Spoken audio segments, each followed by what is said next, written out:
s'assemblava una mica a un xoriço. I el pitjor de tot, li va caure justament al cap. Quin fàstic! Va cridar la talpeta. Qui m'ha fet això al cap? Berros. Però sabeu què? Era tan curta de vista, no s'hi veia gaire, que no va poder veure qui li havia fet allò al cap.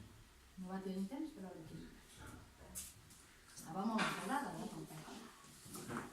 I va decidir anar a buscar a veure qui li havia fet allò. Has estat tu qui m'ha fet això al cap? Va preguntar un colom que passava volant per allà. Jo? No, per què? Jo ho faig així, li va contestar. I pam!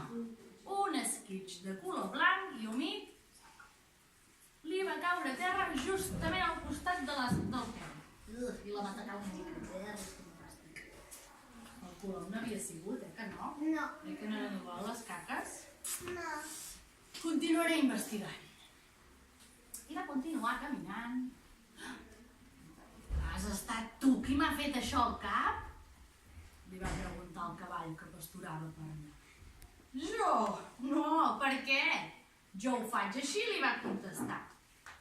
I plof, plof, plof, 5 boletes enormes i gruixudes van caure a terra quasi damunt de la talpeta, quasi la xafen.